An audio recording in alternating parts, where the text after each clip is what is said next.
Hey everyone, Rob from Southgate Media Group here. Before we get started with this podcast, we have a quick message. If this is your first time checking out the show, we love that you found us and we really hope you enjoy it. What we have to say is for the subscribers. If you enjoy our shows, would you please donate to help keep these going? We don't want to have to put traditional ads on these shows, but this does cost money. So we really do rely heavily on donations.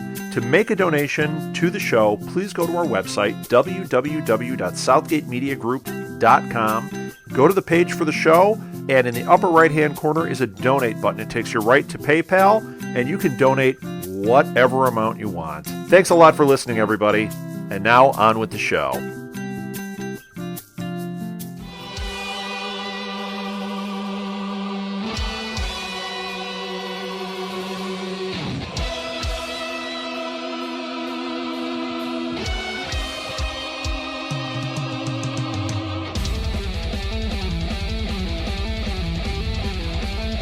Welcome to Rebles Cast. My name is Jonathan. Of course, joining me is Nicki. Hello. And we're joined by two great guests. We got Joe Hogan. What's up, dude? How are you guys? How you guys doing? Yeah, and then we also have Joe Mignano, or Lord Bruticus. Hey, Lord Bruticus, the brutal one. Hello, everyone. How are you? You don't have to answer, but I won't be able to hear you. Well, maybe we'll just turn off the podcast. One of the guests just called us out, threw us under the bus. Yeah, I'm kidding. So yeah, tonight we are talking the season finale of Star Wars Rebels. And wow, what a finale it was. Oh yeah. I was mightily impressed and very pleased by everything that happened. Anybody think it's the best episode of the season so far? Well, I mean, So far it's the ending of the season, but hands down, I thought it was the best Rebels episode yet, and for good reason. Two, I would say maybe even three very big surprises at the end, and I thoroughly enjoyed it. It definitely set up the next season for a lot of Star Wars fun. Yeah, it definitely opened up possibilities, I agree, and now what's season 2 going to bring, now that we've ended on that note. I loved all the surprises. I loved some of the animation, just really blew me away. Something sad to me happened. But, one of the bad guys, goes away, we think, maybe. I don't know. I really don't want to see the end of that particular character. The Inquisitor. But, I thought it was definitely the best episode, and that all episodes will have to live up to this or surpass it. Yeah, from now on. So this episode was directed by Dave Filoni and written by Simon Kinberg. So they really, this was kind of an all-star, two of the biggest players in this television show, and this is also the first episode of March and the last and the finale. So also this is the month, I turned my calendar, to March, and the character this month is Hera. So, I don't actually have the calendar with me. It's at my college apartment, but appropriate. I can it's kind of imagine. So, that's cool. Great character, and, some overall great voice acting and great animation. I still am blown away by these ship designs and the art and direction in this show. It continues to amaze me. So, so overall, there's a lot of so they're kind of playing this mission about, how they're gonna actually, get past and try to, rescue Kanan. And, we kind of get this, I think overall we get a lot of callbacks in this episode to previous episodes, which is really cool. Well, it's a good way to tie things up, is to, maybe tie up the loose ends and to explain things. But then again, we were left with even more, questions. So I think it was very well constructed season finale in that you wanted more, but you did have a few questions resolved. Right. So I mean, Hogan, this of course is, both you guys are the first time we've had on Rebels. So I like, one of the callbacks is, Ezra and Zeb, I think Zeb is kind of like, I like to have he's going, we never really see him doing that kind of moment, and we just kind of see that, you know what, and we kind of assume this, that, they didn't really crash it. I mean, how could they? Yeah. What do you guys think? I think it's pretty awesome. I think how you guys were mentioning that there were a lot of great callbacks in this one. That was the earliest one, I think. That's the earliest one I can think of from earliest in the season, where we saw that TIE Fighter again. And I think it's really interesting because Rebels is so different from Clone Wars, where Clone Wars is kind of an anthology of things, and it kind of connects, like, later on, every once in a while, once a season, or maybe twice a season, we get a callback to an earlier arc. But this whole season of Rebels really felt like one consecutive story arc, and we really went from, point A to point B to point C throughout the season. It wasn't as, there felt like there was a lot more direction. It was very deliberate. So I think it's great when you can go back to, I think that was the second standard episode, not including the pilot, where, the TIE Fighter from that long ago had a purpose and now comes into play. I think that's awesome. That's really exciting that they're going to do stuff like that. It kind of puts a little bit more pressure on the viewer to stay up to date, where Clone Wars you can kind of just jump in and out wherever you feel like it. But I think it serves the story a lot better to just have that, like, one deliberate story arc that the beginning of the season will start, and then, of course, it'll end, for the most part, capping off that story. So, yeah, I think that was a great little callback, and I agree. Like, I'm glad to see it again, because I remember back then it was just one of those things where you're thinking, well, come on, how did they crash the TIE? They seem to really... They figured it out by the end of that episode. But. Yeah, I hope they keep that TIE Fighter. I love the artwork on it. It kind of reminded me of the Mystery Machine from Scooby-Doo. It I did. like to see them use that. It's the hippie starfighter now. I like it. I totally agree. It did remind me of the Mystery Machine, and we know that Freddie Prinze Jr. drove the Mystery Machine for a while, so there's that. But I thought it was the hippie TIE Fighter. I totally dug that, and I love that they brought it back from the beginning of the season too. Yeah, I mean, I like that. We see that Zeb he knew about the course of the TIE Fighter because they were together, and then it's just kind of this thing. There's one slight kind of problem, and then Zeb is kind of like, what? So it's almost like Ezra is kind of like telling other people, but of course he didn't tell the quote unquote parents of the ghost. He didn't tell Hera and Kanan. You know what I mean? So of course, she's kind of like, hey, look what I painted. It's like, right. Okay, well, this is awful. So, Joe, well, Hogan. They didn't expect. I don't think they expected to use it again.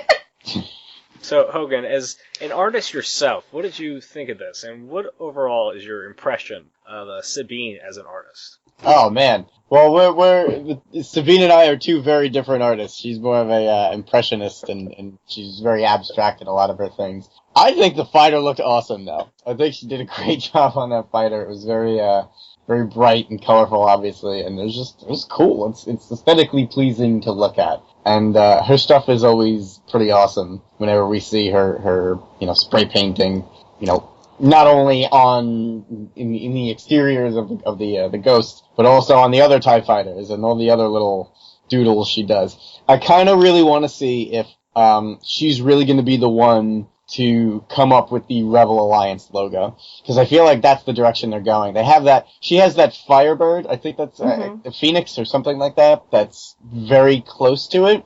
And since the Force Unleashed is no longer canon, that's in the old canon, and that's where the origin of it came from. Yeah, exactly. So now that Force Unleashed is Legends, we still need an origin for that Rebel Alliance insignia. And I have a feeling that Sabine is going to be the one to coin it. And I think that's really cool. So, yeah, but yeah, I thought that too the first time I saw, and every time I've seen that Firebird, I was like, ooh, is it the beginning of the Rebel Alliance logo? Right. I was like, maybe I should get that tattoo, because I have a tattoo of the Rebel Alliance logo. So I was like, ooh. Nice. maybe I should get that on the other side of my ankle. Huh. But I love that she's an artist, and I just love that one of the first things is she's running away from the stormtroopers, and she has a code name. Her code name is Artist. Yeah. I just thought I really thought that was very cool. It was like, now what are the others' code names? But I loved her. So Bruticus, so what do you think of this overall kind of, we've seen that they've kind of gone all these different Imperial, whether it be like a ship or whether it be like a system, and of course, Sabine is always the one that kind of uses her wrist to, hack into things, or she kind of knows all these holograms. It's almost like she, has like a whole like chest full of all these holograms of all these things. So, I mean, what do you think of these different heists and stuff? Well, I think she's a trained hacker, or slicer, I guess would be the right term. And what do I think of all the different heists that she's involved with? Is that the question? Well, she knows what she's doing. She's awfully young to be knowing what she's doing. I would like to see a backstory about her upbringing and then how she got to be so knowledgeable in the art of slicing, perhaps. But I really think that Sabine is an integral part of the Rebels crew, the Ghost crew there.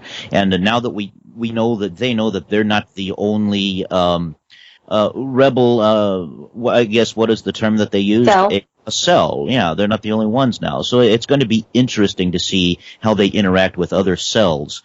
Because now it's not going to be just about them. It looks like they opened it up at the end for interaction with other cells. You've got Bail Organa, you've got Ahsoka, and other cells throughout the galaxy. I'm very interested to see if we see early stories about maybe General Raikin from Hoth and things like that. The sky or the galaxy is the limit.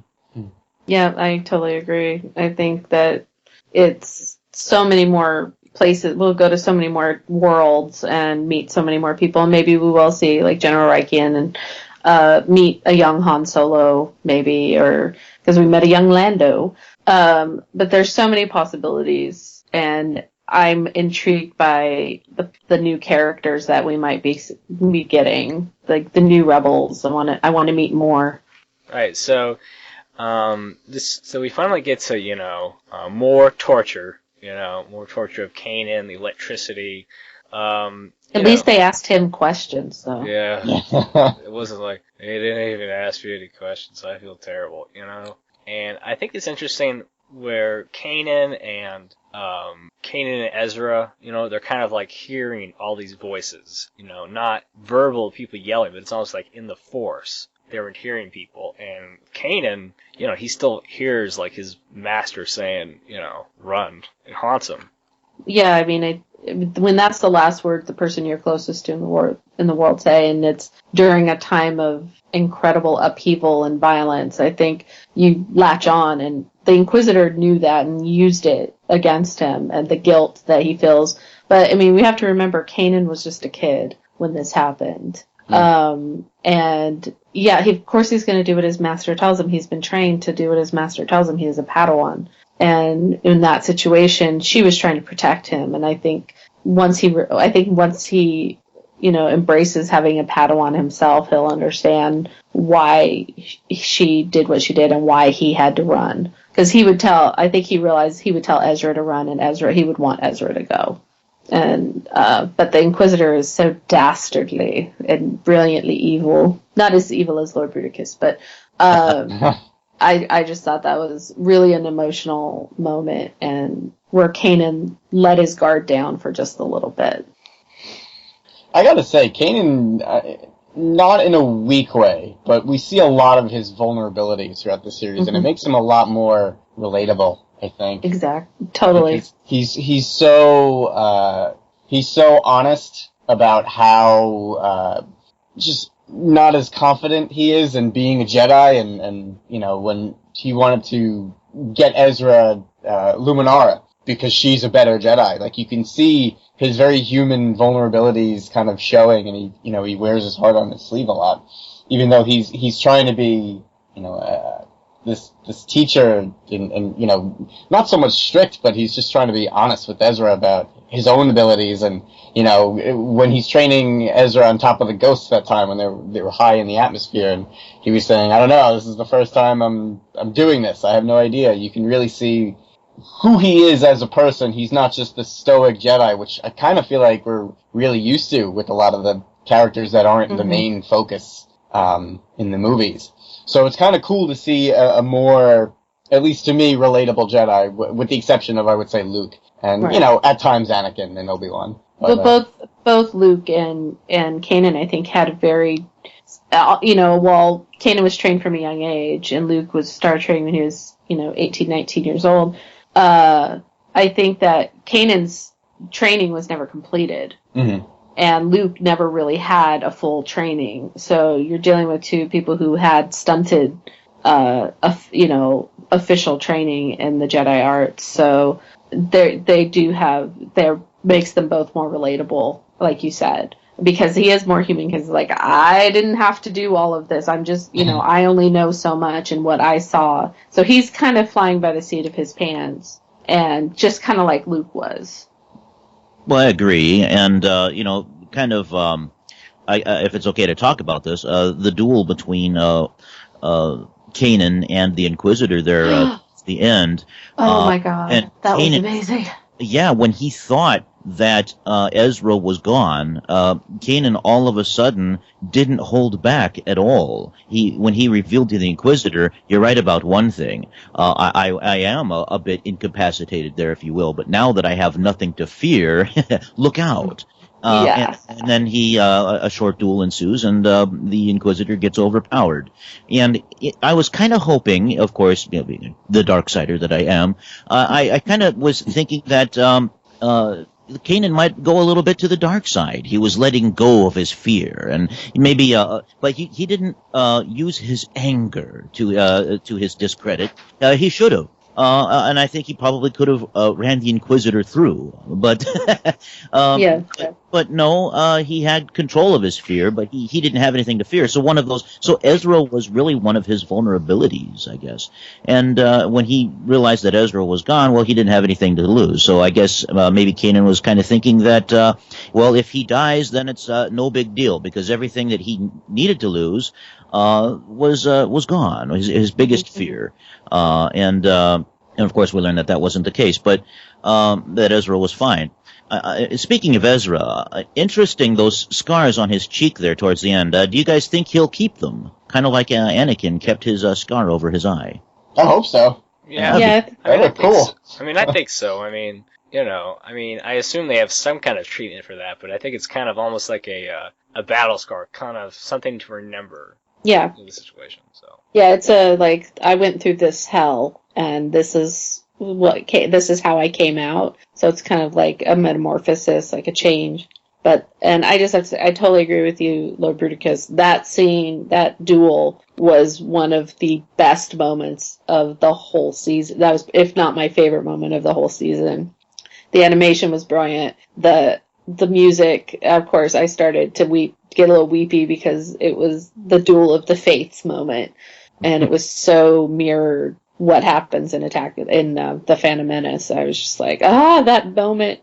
I think one thing interesting to say is that, the Inquisitor says, you can't save your followers now. I mean, that goes back to the episode where, he let his crew get away, and he wasn't really being a coward, he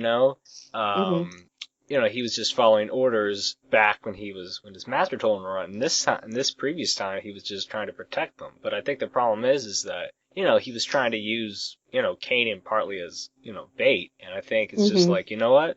Your friends could have run away, kind of like cowards, but, it's just kind of, and Kanan just doesn't really have an answer to his, evilness. He just stares at him and just like, what do I do? Yeah, well, I think the Inquisitor also preyed on that vulnerability of the fear of loss and of letting people down that Kanan, those fears that Kanan has. And I think with that duel, like Lord Bruticus said, I think he let go of those things. But he did, take a little dance on the line of the dark side there. Who do you guys think is more vulnerable to the dark side, Kanan or Ezra? because, you know, we saw in that one episode a couple back, I don't remember how far back it was, but when they were on that moon, and Ezra awakened that giant shadow, I can't remember the name of that either, and he really, like, kind of tapped into the dark side to sick it on the Inquisitor, and, you know, he had that memory lapse about it.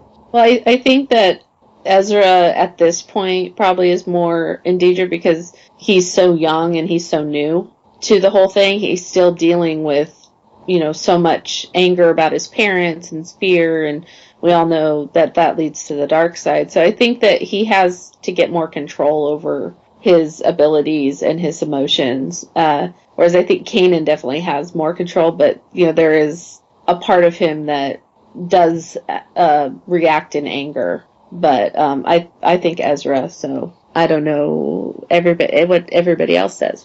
Well, I agree. Regrettably, I agree. I think Kanan did demonstrate a dramatic control of his fear and his other emotions.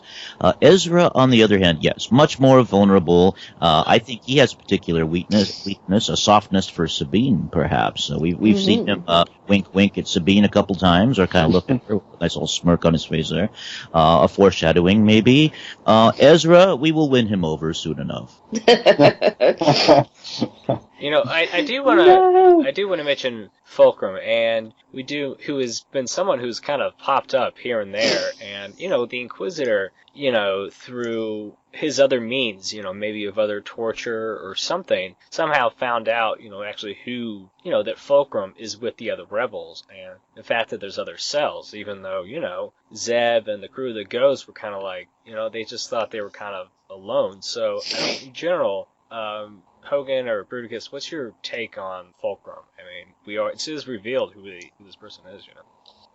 I don't really understand. I mean, obviously, I guess we're not supposed to yet. I don't really understand what Fulcrum Ahsoka's actual role is yet, in terms of the Rebel Alliance or Early Alliance or whatever you want to call it. I mean, to me, I just kind of take away that she's just organizing the cells, but I don't know if she's the one that made the call to, you know, bring in the big rescue at the end of the finale episode here, or what. That was my take on it. I guess we'll learn a lot more about what it is she's specifically doing.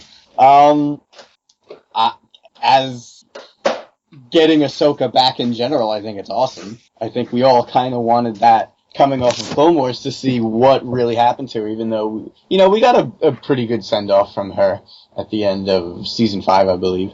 And it worked, it was fine, but everybody kind of wanted to know what she was doing. Like, okay, now what? She got her send-off, and that's fine that her story's over, but yeah, everyone wants to know what she's doing. I mean, first of all, I was elated to see Ahsoka Tano again, yes. Very nice to see her again. But, well, let's back up a bit.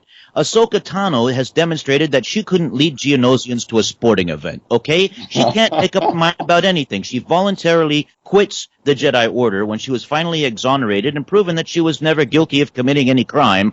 But she was like, she throws a temper tantrum, basically, in a roundabout kind of way. She says, no, you guys, you Jedi, you made a mockery of me. And so, no, I'm not going to go along with your order anymore after you made me go through all of this having to stand trial for something I didn't do. And so she leaves. Blah! She should have joined the dark side. But no, but there has to be a story that explains where she's been and what she's doing all this time. I mean, obviously, now she's a good girl again. Well, she needs to make up her mind. Which way is she going? And there has to be a story, I think, that explains all that. So I'm highly looking forward to an Ahsoka Tano story. There has to be one.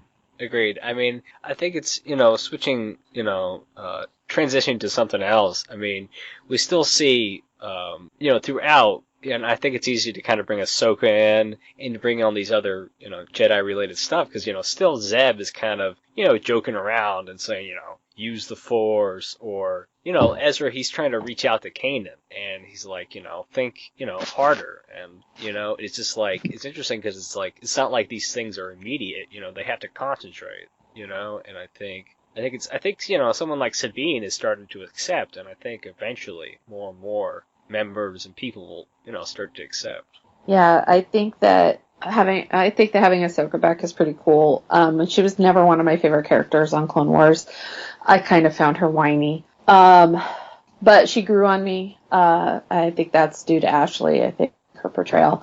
I'm interested, like Lord Bruticus said, I really want to know what's happened in the meantime with her, and how does she feel about her master becoming Darth Vader? That's been like a question I've had since the beginning of the Clone Wars. It's like, how is she going to deal with this? What happens to her? Because we never hear about her in the original trilogy. So I want a bridge. I want a story bridge that tells us, what she's thinking, and if she encounters Darth Vader someday as a member of the Rebels, what will that be like? Will that be why we never hear from her again? It just made me want more from her. I think we kind of have to get that scene, the Ahsoka versus Vader, because even looking at the finale, those two reveals were juxtaposed. We got Ahsoka being revealed, so now the Rebel Alliance is forming, and we have Ahsoka kind of at the helm of it, and then you have, Tarkin bringing in Darth Vader. So that's kind of like, to me, that tells me that Vader and Ahsoka are both going to be more involved next season. At least I hope that's what that means. And then hopefully the culmination of either the series or next season or whatever will be the two of them confronting each other. And I can't wait to see that. I really hope that's the case. Because that's what I want to see out of Rebels more than anything else. As much as I love these new characters and I want to see what happens to them, now I'm like, wow, we really need to see what happens with Vader and Ahsoka. One thing, I think what's interesting is throughout the series, we've seen that people are starting to take charge and having more and more important jobs. I noticed that, as it goes along, someone like Chopper is starting to kind of go on his own little missions, and, he's kind of like, their pickup, the rescue, and of course, they kind of suspect, oh, look at Chopper, he just ran off, so, Bruticus, what are your feelings on Chopper and his, like, development and such? Well, I compare him to R2-D2, really. If you look at the original trilogy, and perhaps the prequels as well, the real hero of the saga is R2-D2. He saves the day time and time and time again. Amen. And look at what Chopper does here. I mean, I like the way that Dave Filoni did it. He made it look like that, Chopper up and left. Okay, now what's going to happen? And then Chopper brings the cavalry at the end of the story there, and all the rebels show up, and they win the day. Oh my. But, so I think he is the unsung hero. He's the trash can with wheels and a rocket underneath he wins the day. And he's sort of like the rebels' little secret weapon, I think. A little more, perhaps too intelligent.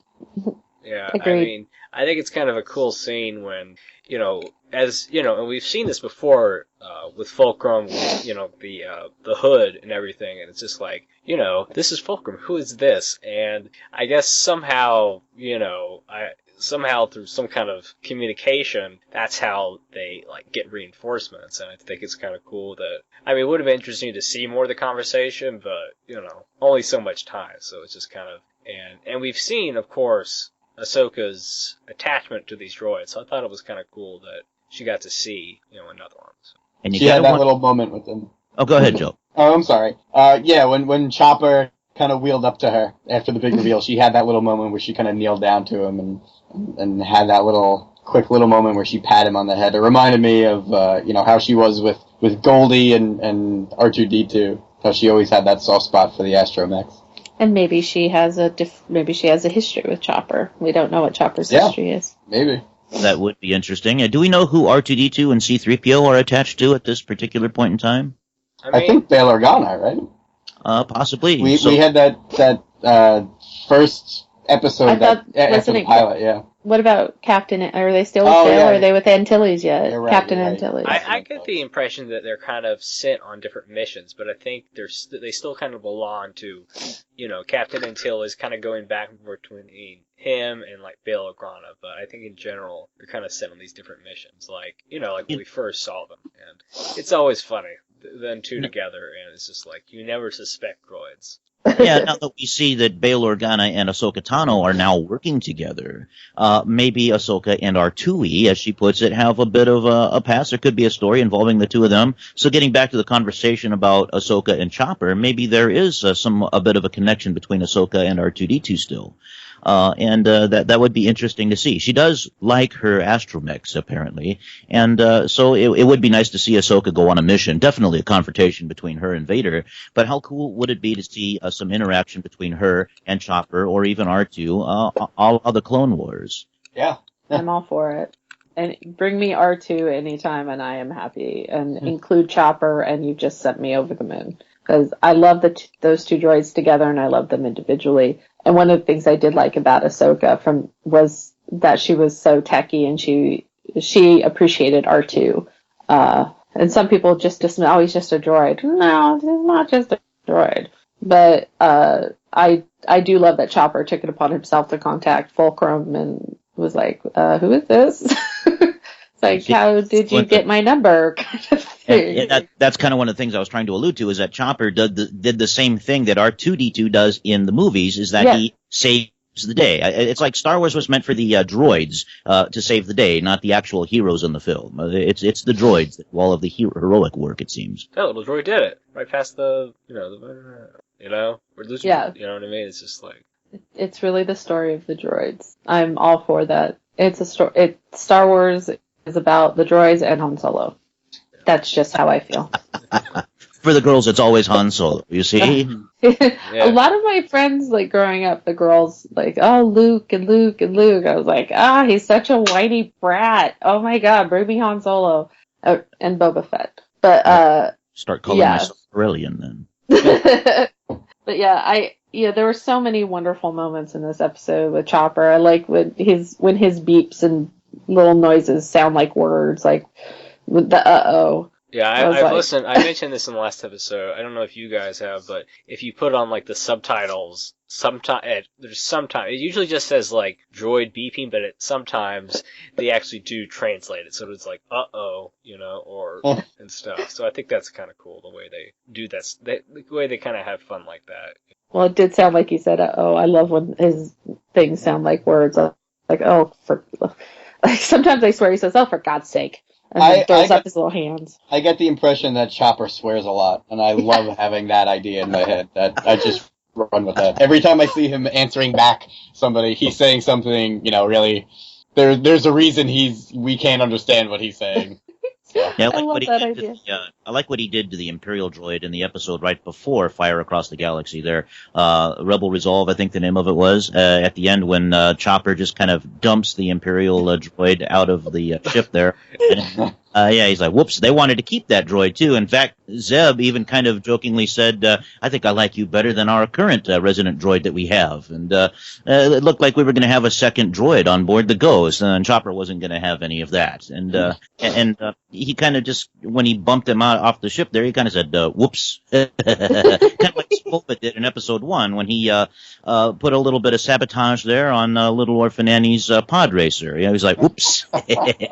And I liked that. I do like that about Chopper. Maybe he's a Sith droid at heart.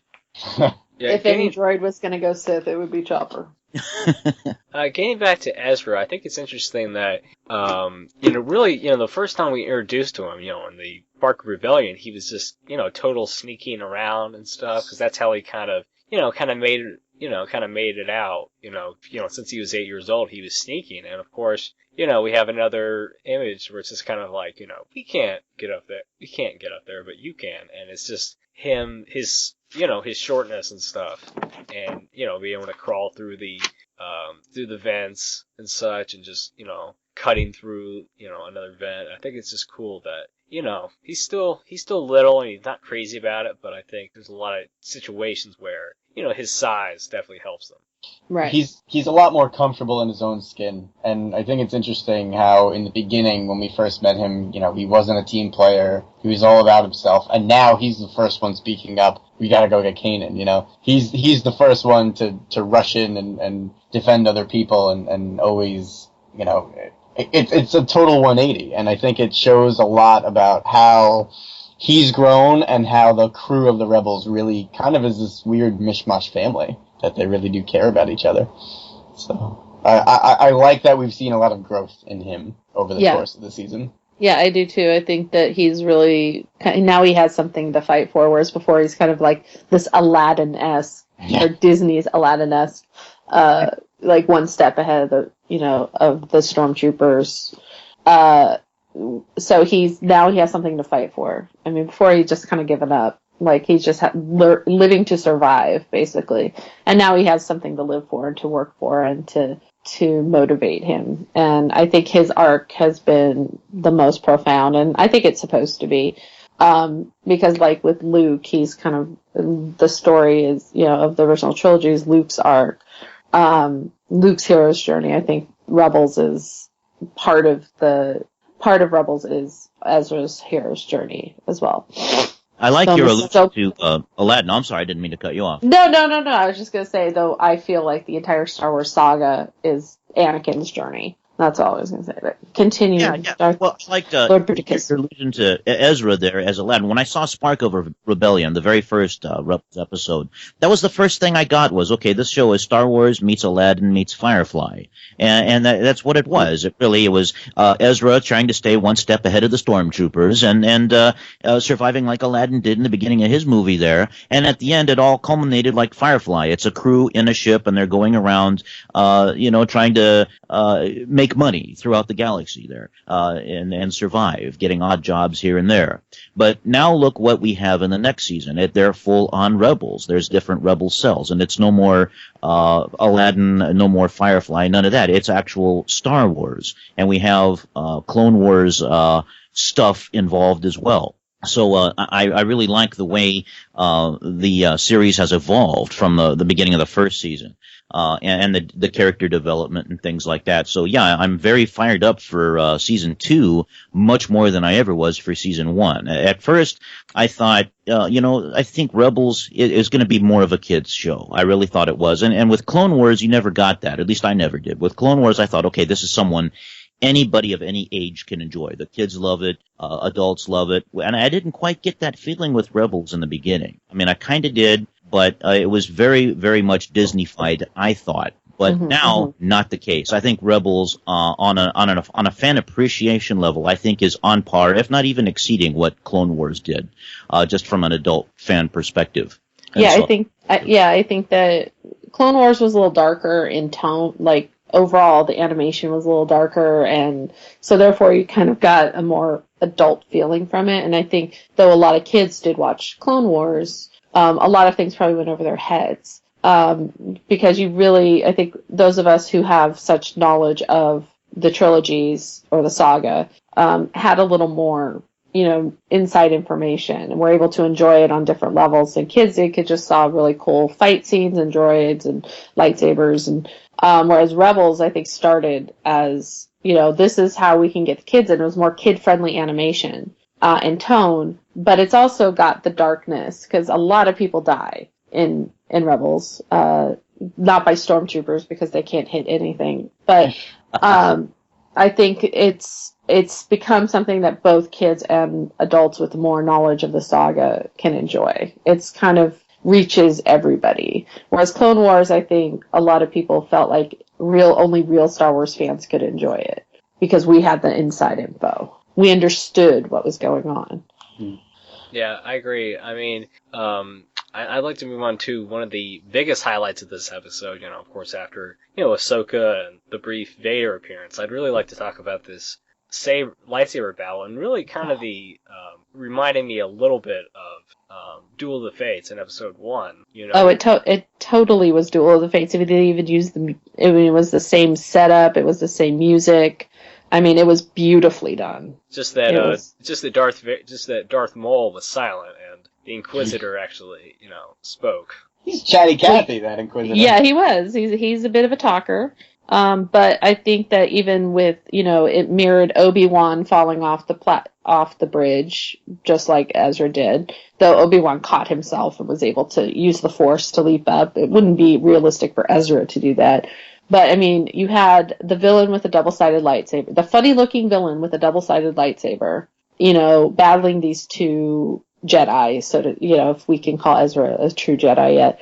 And I was biting my nails, like, oh my god, this is fantastic. That's my favorite scene in Phantom Menace, and the music was there, and I thought it was a really beautiful callback, and the music cue was perfect, and yet it ended obviously differently than Phantom Menace's Duel of the Fate scene did. But I really as a fan, I appreciated the mirror image of the Duel of the Fate scene in Phantom Menace. I thought that was my favorite part. I just was like, oh my god, yes, this is so cool.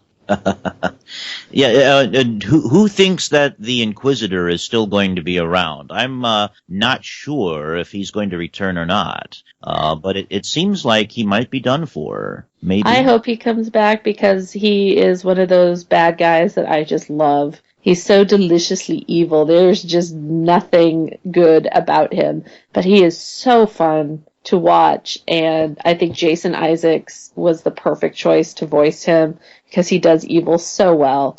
And I almost cried when he fell. I was like, no, you can't take him away from me. Well, he let himself go, I think, on purpose, didn't he? I believe he did, but I think he'll be back. See, I kind of think he won't. I think he opted out because he's much more afraid of dealing with Vader or the Emperor after his failure here. So this was kind of him signing off and saying, I'm done. I'm not gonna go face them, because there are things worse than death. I choose death over facing, what you're about to face. That's a good point. Yeah, I never really was a fan of the Inquisitor. There's going back to Force Unleashed there, Joe Hogan. He reminded me too much of Darth Dessalus. He okay. Did. I think he's the same species. So he's a Utapawan, and I don't think that it fit him very well. I think that he would have been more believable as a Darksider, as a different species, perhaps even human. But and then the outfit, it didn't quite do it for me. I don't know what it was. The Imperial officer pants, the armor, I'm not sure if it was really necessary. And I wasn't a big fan of the lightsaber either. But that's okay. That's just me. But definitely get rid of the Inquisitor, bring in Vader, and let's have Vader have at it with the Rebels. That's my thing, and we'll come and listen to me, a Darksider, talk about the Inquisitor. Oh no! But if there's anyone that is deliciously devilish, it's got to be Vader, and bring in the Emperor. I mean, at this point, he's sitting on his throne doing nothing but lording himself over the Empire, telling people what to do. No, in Clone Wars, he was having lightsaber battles and doing things on his own. Bring him in. I don't care if it's if he has a lightsaber duel or not. We have to see the Emperor do something in Rebels. That's my complaint. But I'm sorry, I didn't mean to derail the conversation. No, I totally agree. If I had to choose between the Inquisitor and Vader, it's Vader 100% every time. And if this was the last we saw of the Inquisitor, he has kind of served his purpose. And if Vader is coming back going to be on more often, we really don't need an Inquisitor, because that's kind of was Vader's job in the history of, like, he's the one who tracked down the Jedi. And I do agree we need to see the Emperor at some point. But I think the thing I loved about the Inquisitor was, I think it was mostly the performance of the voice, and it was like about the design of the Inquisitor, but it was that voice and the way he acted. It was just it was just delicious. But Vader is tops. I mean, there's no better bad guy in history. I think what is he, number 2 on the AFI's best villains list, only after Hannibal Lecter. I'm like, yeah.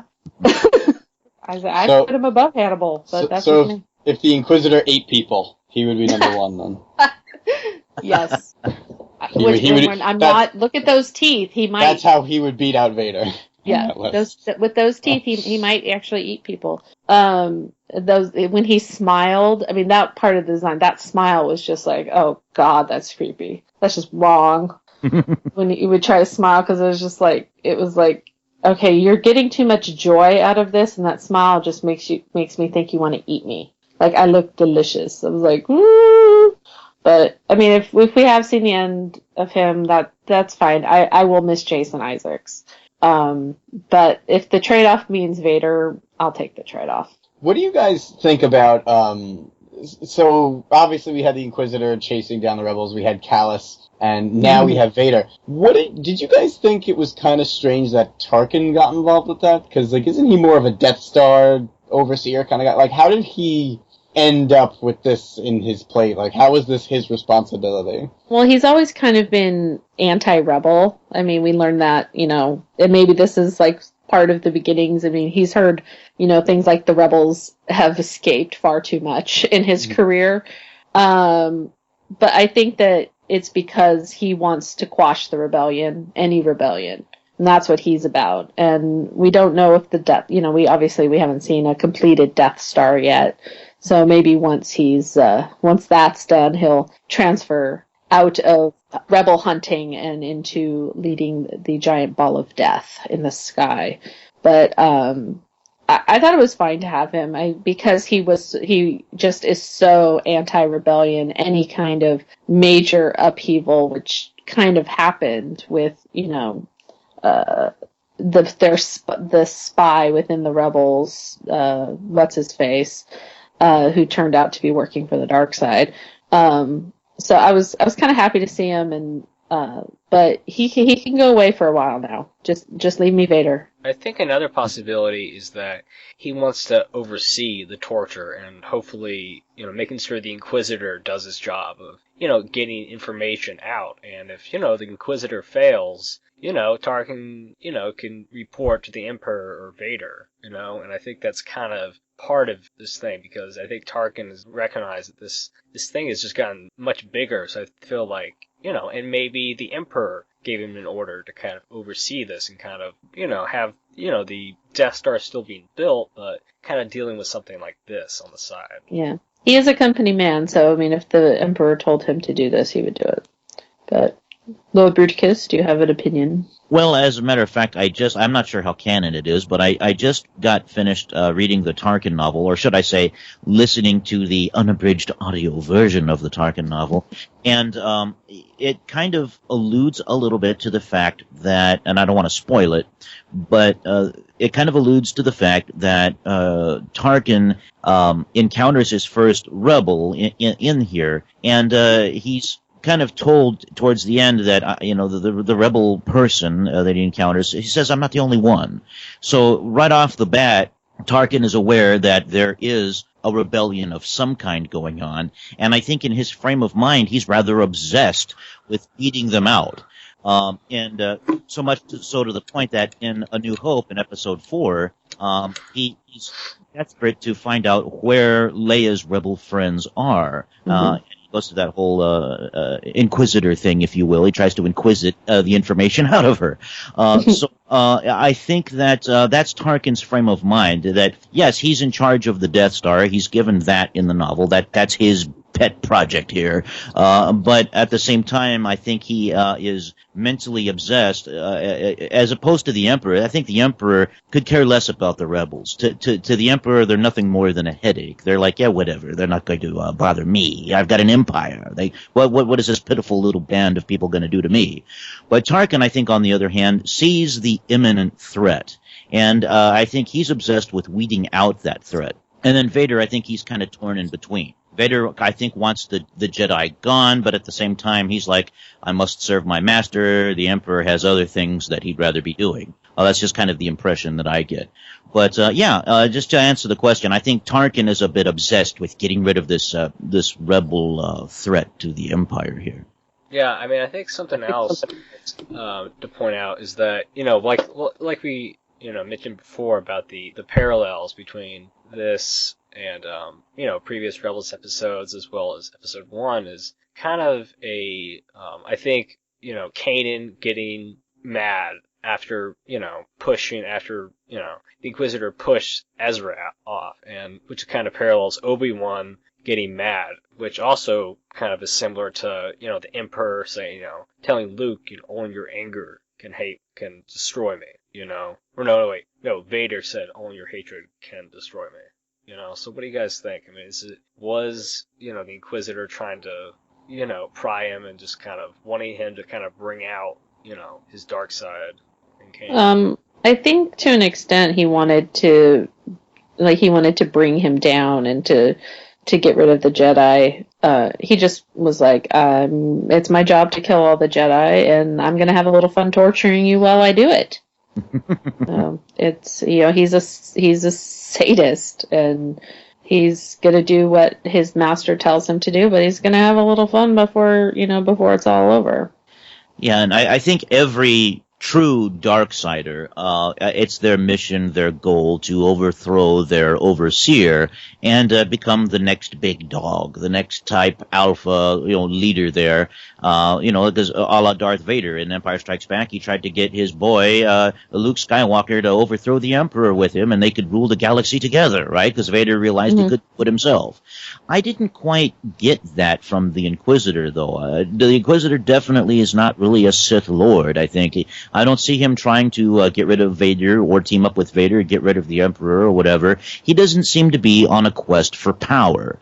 So I think the Inquisitor, he's a Darksider, a Dark Jedi, if you will.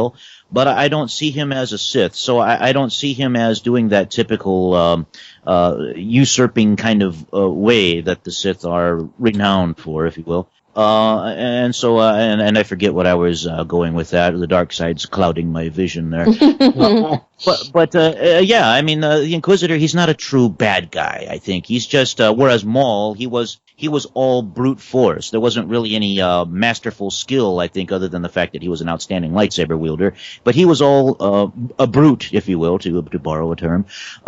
But on the other hand, in a way, the Inquisitor is kind of like that. He's out there to get revenge, to do his master's bidding, and there might be some cunning, perhaps, but I don't think the Inquisitor sees the overall big plan. He reminds me of Pong Krell in Clone Wars, in a sense.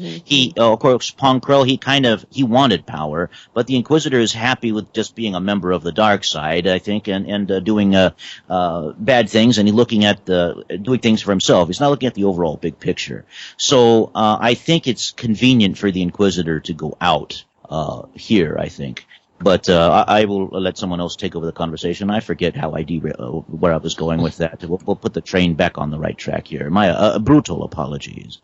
I honestly don't have a whole lot to add. That Nicki and Lord Bruticus have already eloquently put it, as far as I'm concerned. So yeah, he's just a lapdog, essentially, a very articulate one, but a lapdog, at the end of the day. And I don't really think he really cares if anybody else falls to the dark side. He's just doing his job, and he's, specifically, like Nicki said, he's just having a good time doing it. Yeah, he's just trying to annoy people and put fear into them. I mean, I think near the end, when basically Kanan had won, he says, but now I know there's something stronger than fear. And then he says, the Force, which I think is something that, I think it's something that Jedi really concentrate on, the Force, where it's versus the Sith, or maybe Darth Bruticus, maybe you have a different interpretation of the Force, But of course.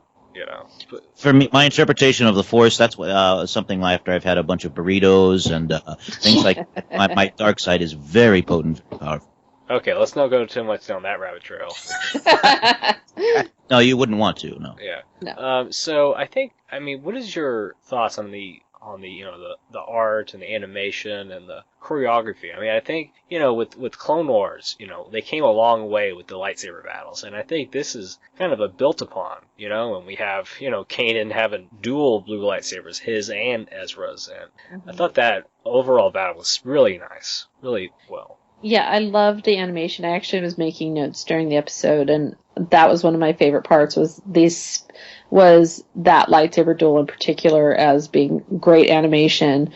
I really, especially when the Inquisitor is spinning his double lightsaber, and it just kind of has like a strobe effect on his image behind it, and I just loved how they animated the lightsaber, like his spinning of the lightsaber. The other part that I was like, oh my god, I would have a print of that moment on my wall, was the Star Destroyer over Mustafar, where you could see Mustafar in the background, and just this image of the Star Destroyer against that. It was like, wow, that was stunningly beautiful for such a horrific place.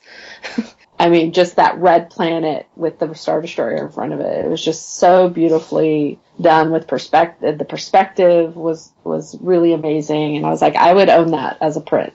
I would frame that on my wall if I could find some room, with all my other Star Wars art. But, Mr. Hogan, I was really interested to hear what you thought of the artwork and animation. Oh my, it's wonderful. I don't think it's any surprise to anybody how good it is. I think what's fun for me, because I'm somebody who wanted to hate Rebels because it took over Clone Wars, and Clone Wars was very near and dear to my heart, and I wanted to go. I honestly I didn't want to like Rebels. And as soon as I saw that first pilot, just seeing how the entire thing was just a love letter to the late Ralph McQuarrie,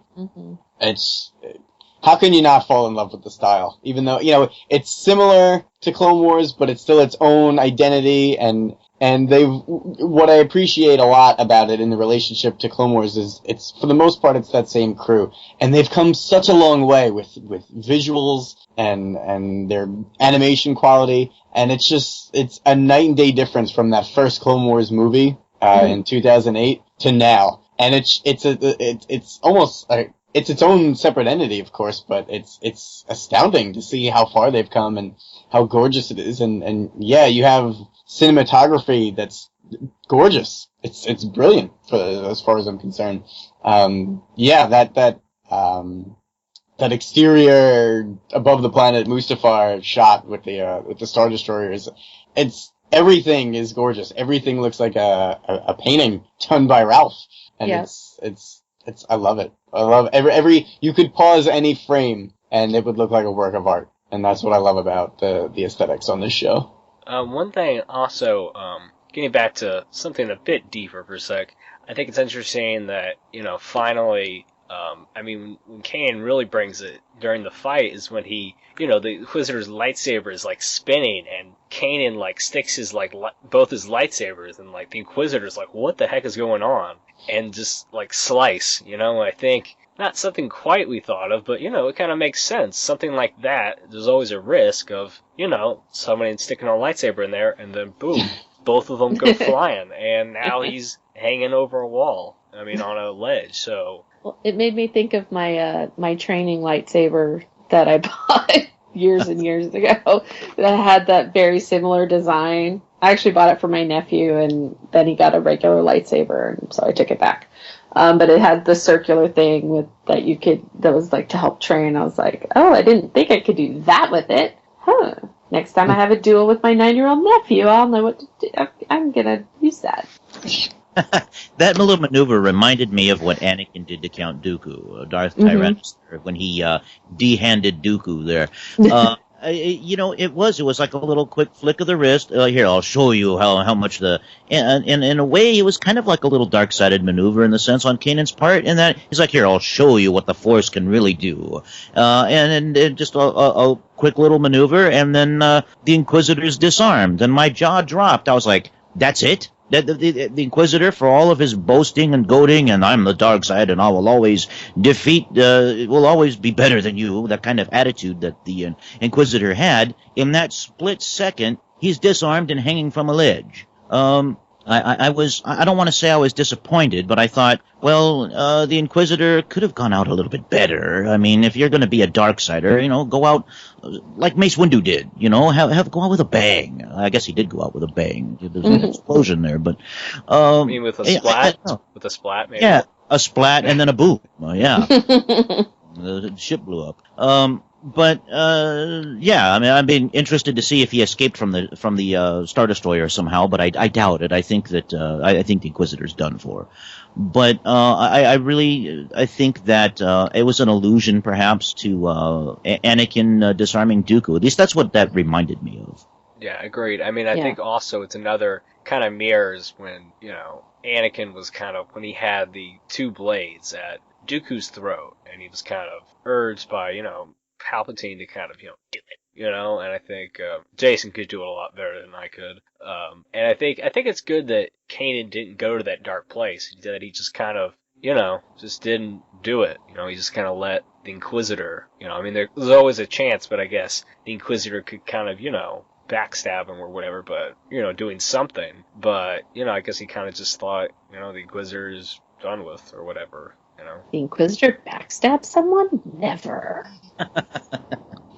There was a little thing that kind of bothered me during this. Other than, I'm kind of in agreement with Lord Bruticus on the whole Inquisitor going down as abruptly as he did. But the other thing that kind of irks me a little tiny bit is, and I see it a lot, anytime someone picks up a second lightsaber, all of a sudden they're perfectly trained with that second lightsaber, and now twice as dangerous.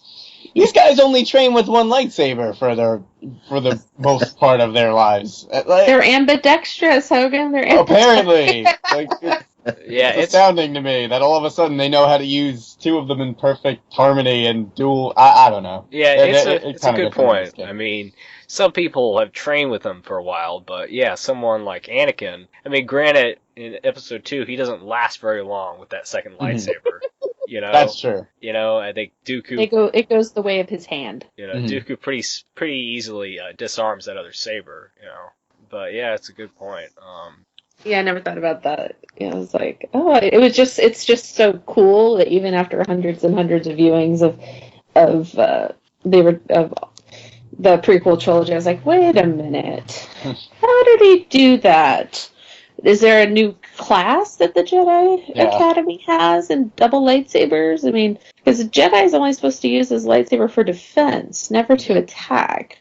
What's going on? Is this like an extracurricular activity at the Jedi Temple? Yeah, Hogan, what were you saying? No, I was making a terrible joke. Oh, okay. The class was taught by Pong Krell at the Jedi Temple. How to use multiple sabers. Yeah. Step 1, get extra arms. I think something else that was kind of surprising was like, the Inquisitor he fell into, I think right when he fell, it was like, it had something to do with the hyperdrive, right? So I wasn't quite sure how those things connected and what he actually fell into. That was a little, because he fell and then boom and then the hyperdrive. Well, there was already there was already problems with the ship's core, which the Rebels like to take out the core of things. But something had happened. Something during the battle had happened, and during the lightsaber duel, and the ship was basically falling apart. Basically, it was collapsing upon itself, and he just happened to fall in the midst of it. I think in story writing, I could be wrong, I'm theorizing here, but I think they might have borrowed something a little bit from Star Trek. I think the warp core was breaching. The hyperdrive generator had been hit. It was already in the process of blowing up, and there was nothing that they could do to contain it. They said on the bridge, well, we have to evacuate. Because the warp core is breaching. The hyperdrive generator is going. It's on its way out. We're gonna die. So, and I think that's what the Inquisitor let himself fall into, was a breaching warp core or an exploding hyperdrive thingamajiggy there. I see. So when you Agreed. fall, then it kind of boom. It just absorbed him, like it was already booming, Yeah. and he just kind of fell into the boom. I think it's interesting that Darth Maul, he fell. He survived after being cut in half. But I guess he kind of just kept falling and falling and falling. Versus this, where the Inquisitor falls into, a bunch of... A boom. A boom, and I think there's always a chance. I mean, I think it's a little less likely, but I think really anything can happen, to be honest. I think it's always possible. I mean, I would hate for, him to just go out after one season, because I think he's really a great villain, and plus, we didn't really think... I think Vader kind of showing up is just kind of a little treat. I don't think he's gonna... at least that's the impression I got about the show, is that it's not like Vader was just gonna take over. We were gonna have some character exclusive to Rebels. I'm not sure what you guys. Well, I think that the Inquisitor falling, I mean, I think he went out on his own terms, and that's kind of the best way for a character to go out. And, the way they ended the episode with just the just with the camera basically almost running into Vader's helmet, kind of a la Spaceballs, when the camera knocks over what's his, oh god, I can't remember his name. Dark Helmet, thank you. I've seen that movie how many freaking times? Oh my god, I love that movie. I saw it in the theater, that's how old I am. I was little, but when the camera like gets so close to Dark Helmet that it like knocks him over, I was like, so on second viewing, I was like, is that going to knock him over or something? But I just thought the way they set it up was there's more to come from Vader, because it's like they brought him in, and I don't think they would have ended the episode on that image if we weren't going to get more of him. I don't think we'll get him every week, but I think he's going to be recurring rather than, because just for the way they ended it. Yeah, I mean, I think it's definitely,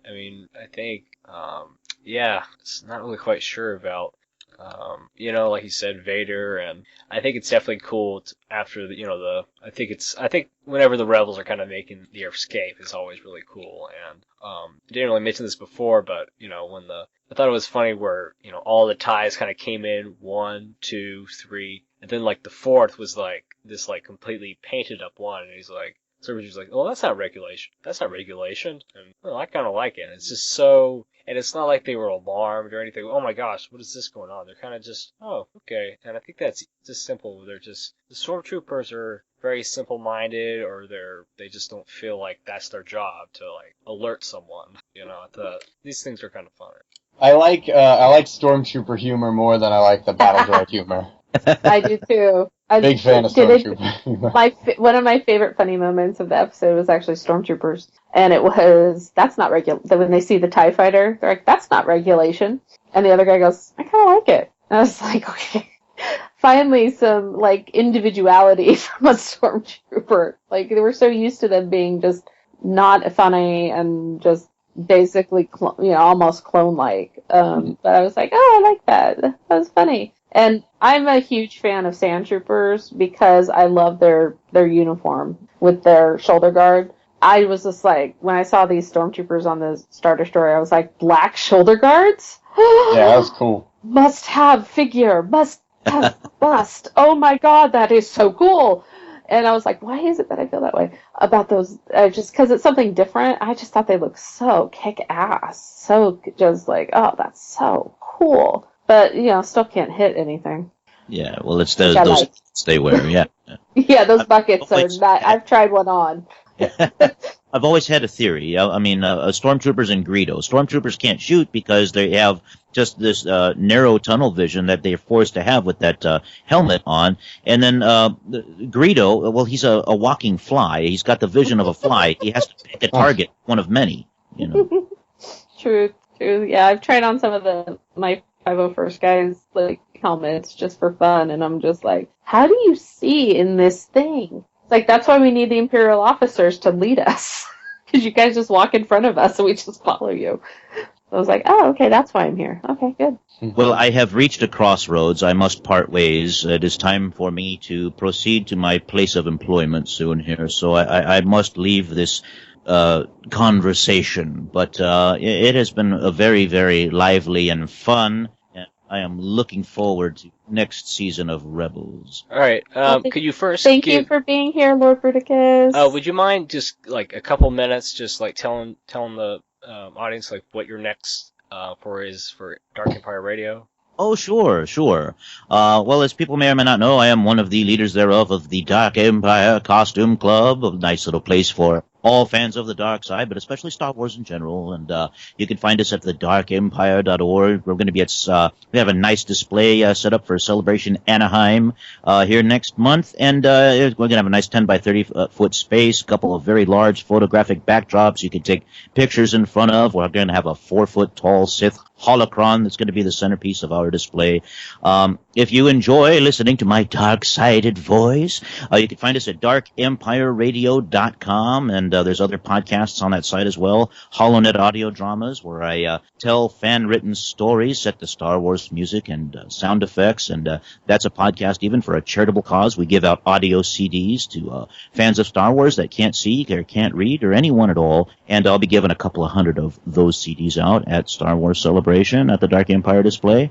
And So that's it, really, for me. I'm at darkempireradio.com. Easy to remember, I think. And we just unleashed DER 24/7. I'm not sure how much longer that's going to stick around. Maybe another month, or if people start listening to it, I might keep it around. We'll see. But that's 24 hours a day, 24/7, nonstop Star Wars music, parody music, skits. On Dark Empire Radio, we do these funny commercials, kind of like Saturday Night Live does. The little parody commercials there, Star Wars themed, of course. And so you'll find those on there. And that's something fun to listen to. If you're on a road trip and you have a web-enabled smartphone, just go to darkempireradio.com, click on DER 24/7. It's set up to where there's an alternate player, so it'll work across any computer or mobile device. And it's a lot of fun. There's all kinds of Star Wars enjoyment there. So that's what I've been up to and what I'll be doing very soon. Thanks. Thank you, Lord Bruticus. It's always a pleasure. Yes. Oh, likewise. You all take care. You too. You too. Bye. So we're getting close to the end. I think we had a huge space battle. We had Ahsoka, we had Vader, and then of course we have this great all the ships coming out of hyperspace and as well as going into hyperspace. And I think it's just like, who are these people? And I think it's just showing that, it's a much bigger world. And I think it's cool of, all these different ships and firing and, Tarkin just being completely surprised about all this stuff that's going on. I think it was really cool.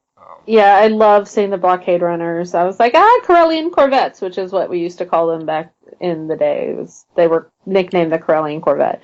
I was like, Rebel blockade runners. Is one of those the Tantive 4, and then, of course, to see Bail was really cool.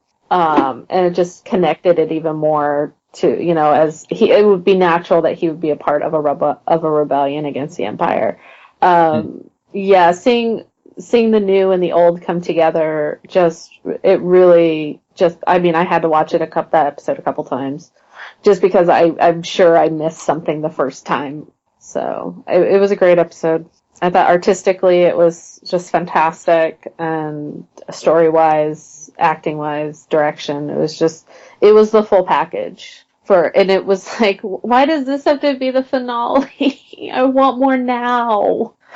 I want to see what happens next week.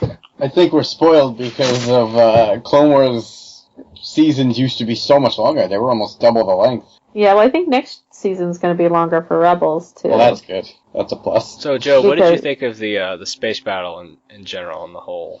Yeah, it was really awesome. It was, I gotta say, I think that was the biggest surprise for me, because I kind of expected Fulcrum to be Ahsoka, because there were a couple of threads on Reddit a while back of these fans that decrypted the voice from Fulcrum in a couple of past episodes, and it was Ashley Eckstein. So I know Jimmy Mack, Rebel Force Radio, did that in increments of 4, and it sounded just like Ashley Eckstein. So I wasn't that surprised either. So no, I wasn't either. It was kind of cool. Even though she was a character I particularly cared for a lot on the Clone Wars, it was cool to see a grown-up version of her, because I think a lot of my problems with her was she was too childlike. Mm-hmm. In a sense, for what she was doing. I just felt like she wasn't as mature as I would have liked a Jedi of her age at the time. She was 16, 17 to be. But I really liked the adult Ahsoka. I mean, my best friend James, he used to call Ahsoka El Dopa, because he really hated her. But I think this is one that I think people who had a problem with Ahsoka will really like this new Ahsoka, and I hope she's recurring at least a couple times during the season. I don't think she should be. I don't want to rely on the old to bring in, to bump up the new. I think Rebels as its own thing is really, really amazing, and I don't think we need to add let's bring in Ahsoka every episode. We don't need that. It stands on its own. I agree, and I think it's also exciting that, I guess technically this episode, unless I'm forgetting one, this is the first time in a while we've been off Lothal. So it's kind of cool to be elsewhere, and hopefully next season it'll spread a little further throughout the rest of the galaxy. Yeah, I want to see new worlds. I mean, now that, the Legends thing, I mean, what does my Star Wars Atlas mean now? Right. I was like, does the planet of Neil Gaiman not exist anymore? That's like my favorite made-up planet from Star Wars because it's named after my favorite writer. But, there's a lot of things that are, are hard to let go. And as, a fan since the age of 6, I'm not letting go of the expanded universe. I can't relegate it. I could relegate a lot of the novels because they were crap, because not all of them were good. I mean, there were some that are really, really great, and then there are some like, why did you kill a tree for this? Let's not go down this road. But I want to see some of the planets that we've heard about before, and maybe some that they're maybe borrowing from the expanded universe. I mean, I don't need to see Prince Shizor or anything like that, but I'd like to see, some planets some worlds that are different to Lothal, different from Tatooine. I mean, I think we got, in the original trilogy, we all got ice, we got desert, we got forest. I want to see, and Lothal is a little more lush, but I'd like to see different.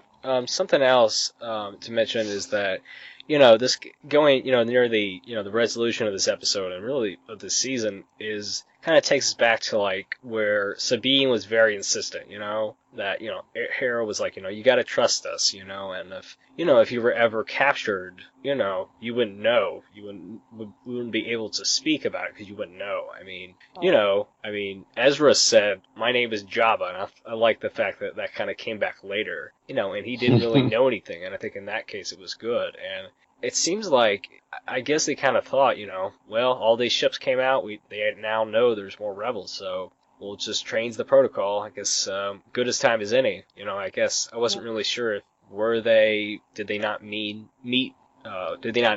for them all to meet that soon? I guess I'm kind of unsure about that. Well, I think with the outing of, was it Traven or what's his face as someone who was working for the Empire, that we knew that there were more people who believed in a rebellion because his broadcasts on the pirated HoloNet were so popular. But to know that knowing that there's an organized rebellion, which is something Hera obviously knew, I think will make a lot of difference to the crew of the Ghost, because they're not alone. They can ask for help if they need it, and it's a fight that's, while it's still daunting, it's not as daunting as it was. Like, we're like 6 people, and one of us is a droid. Are we, what have we taken on? But now the weight has lifted a bit, and it's like, now we're a part of something, and we're not doing this on our own. We don't have to save the world, the universe, all by ourselves. So I think there's probably going to be a little relief, but the work is going to continue just as hard. I think to speak to what you were talking about before, Jonathan, I do kind of think they all came together earlier than expected, because the impression that I got was after they did that broadcast, it kind of came at the right time, and Ezra's voice and Kanan were kind of that little ray of hope in the darkness for everybody. And Ahsoka even says, we didn't want to see that voice die. We didn't want to see that light go out.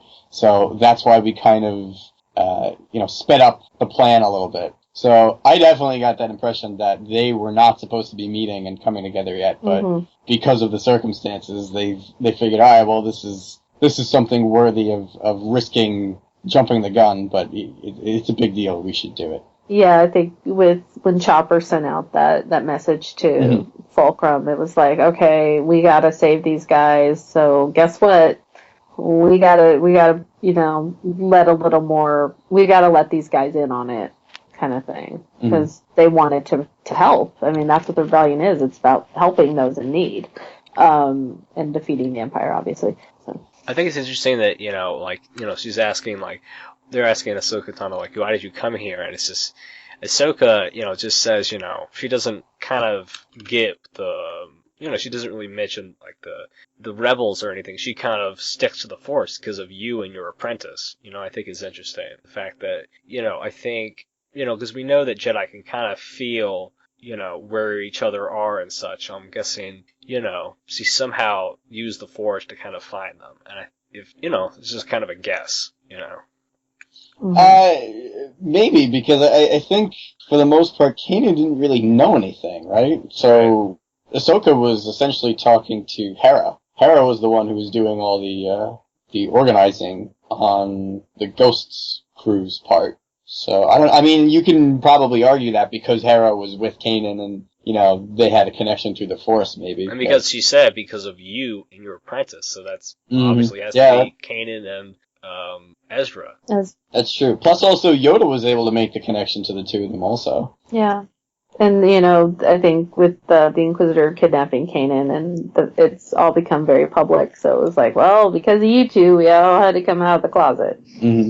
Kind of thing. It's like, this is becoming bigger, plus with the Traven stuff, the center, and the message that Ezra sent over the pirated signal. It was becoming more and more apparent that there was a rebellion, and I think it was like, well, I guess we're out now. So, but I think they meant it in a good way. I think something else, just to kind of pick some little things here and there, droid language, like Chopper says droid language. I think it's when all the ships came out of hyperspace, so droid language, fanfare. I thought it was kind of cool. The fact that, you can kind of make little noises, whether it just be like gestures or it can be, music. I thought that was kind of interesting. Fanfare. Yeah. Complaining, that's another subtitle, thought it's kind of cool. Yeah, we can tell what's Chopper's trying to. We kind of tell what his attitude is by the tone of his beeps and those little hands. Like sometimes it's like, forget you. I do like it's like, there's no talking to you people. I do like the last image, a new beginning, and it has all the 5, living characters kind of in one picture. So I thought that was cool. Yeah. I think another thing to mention is that, the electromagnetic pulse, was kind of Sabine's kind of thing, because she's huge about the explosives and all sorts of stuff, and I think it's always cool whenever she brings up some kind of new weapon to surprise them. And one is like, one stormtrooper is, oh, not again. So it's kind of a thing that some of them have seen before, Yeah, they know her. She's she's like, oh God, it's her again. What now? What new thing is she coming up with? How are we gonna die today? Yeah, so I think we can go ahead and close this out. Before we do, are there any final thoughts or little things in the episode that stick out to you? Wow. Any kind of specific things you can think of? I don't know. I kind of wish we saw a little bit of Mustafar the planet, like itself. Yeah. I thought about that too. Other than that, I mean, I think we kind of touched on everything on my end. I think in terms of the series, though, the only thing I wish we could have gotten a little more of is a little bit more character development on Sabine. Because I feel like the only episode we got that was, centric on her, she was just kind of complaining to Hera the whole time. And I just kind of feel like that was a little bit of a missed opportunity. Yeah, I agree. I feel like everybody else in the core cast really got a lot of time to shine and be in the spotlight and get a little bit of backstory. Maybe a little bit more backstory on Zeb would have been nice too. But I feel like Sabine is probably the one that just really didn't have any change. Because you have Zeb who went from being so anti-Ezra to being kind of like almost begrudgingly protective of him and being like that teasing older brother with him. You have Kanan who's gone from, being this not super confident teacher to now being much more confident and much more, I guess attached might not be the right word to Ezra because attachment is forbidden, but definitely a lot more caring and patient with Ezra now. You have Hera who, we've seen there's a lot more to her than meets the eye. Like she has this plan and we just saw more and more and more of it and how important she is as the mother figure of this role. And I just feel, and Chopper too. Chopper, did nothing but shine the whole season. And I just feel like Sabine was the only one to not really get a whole lot of development. So I kind of wish for season 2 we get a little bit more of a push for her to be, maybe not in the spotlight, but just more for her to grow. I agree completely, and that's one of the things, like, I know that I've said on the podcast is, when are we going to learn more about Sabine? I want more Sabine. Oh, I want more Sabine. She said it. I was like, why are they ignoring her? She has the potential to be this really great character, really strong female role model, and I was like, okay, and then we finally got that episode, and I was like, yes, finally more Sabine, but you're right, it was like, she was kind of whiny, and I was like, okay, I'm glad we got more, maybe we'll get more, and there's slowly been more and more that we've learned about her, but I agree, I want more Sabine. I want to know more about her background. We learned about Zeb's background, we learned about Ezra, and a little of, we obviously Kanan's and a little bit of Hera's. But yeah, Sabine needs to be more rounded. We need to flesh her out more. She's still one of my favorite characters. And I think that as for attachment, yeah, I think Kanan did get attached to us, but he's kind of thrown the attachment thing out the window because he's got a chick. I mean, Hera. He's got Hera. I mean, Hera's like, He's dear. She always, dear, honey. they're kind of coming together. They have this, Hogan. and I think that's like a change for. It's kind of like how the Jedi are, have to evolve after their basic almost genocide. After the genocide, it's not basically, it's genocide to kill, that they attempted to bring down the Jedi. So, and I think that's something that maybe, leads to maybe a change in the way the Jedi Order is run in the future. Yeah, like with Episode 7, I definitely will be curious how, the Jedi Order and all that is kind of treated, 30 years after the OT. So, yeah, I think overall, strong episode, strong season. I definitely look forward to, a much longer season, 22 or 26. I've heard both numbers thrown out, coming this fall. And, I know some people will see the premiere. I won't be at C7, but, I look forward to other people talking about it and all that kind of stuff. So, yeah, I think overall really strong. I look forward to, of course this show is a little lower budget than Clone Wars, but I still see them, the more successful it is, the more it will improve, and I think it'll improve over season to season. So, I guess we can close this out. So Joe, where can people find you if they want to know what's going on? They can check out my DeviantArt, which is joehoganart.deviantart.com/gallery. If you want to see specifically the most recent artwork that I can legally show, it'll be there. Right now I'm working on a set for Topps called Empire Strikes Back Illustrated. I'm working as a sketch card artist. And it's really fun. I get to, essentially wake up and say, do I want to draw Luke on Hoth right now, or do I want to draw a Snowtrooper? I'm going to do both. And then Topps gives me money for it, and I get to eat. And this is actually the first set that I'm working on, what's called Sketchographs. And what those they are sketch cards with autographs from celebrities from the Empire Strikes Back audio drama and also the film. So I don't think I'm allowed to say who those are yet, but I'm really excited. This is the first time I've ever done sketchographs for any sketch card company, so it's pretty exciting for me. And I'm actually also going to be at Celebration.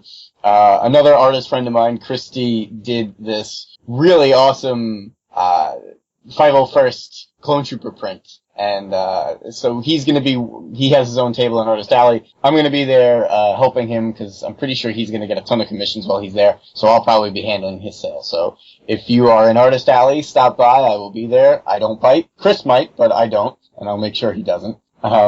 So yeah, I'll be at Celebration. And if anybody's there, come say hello. And you're on Twitter at Joe Hogan Art as well. Yes, I'm on Twitter. Not that I use Twitter that often, honestly. I'm more of a Facebook kind of guy, but trying to get with the times and the kids and their Twitters and all that. Okay, Nicki, what about us?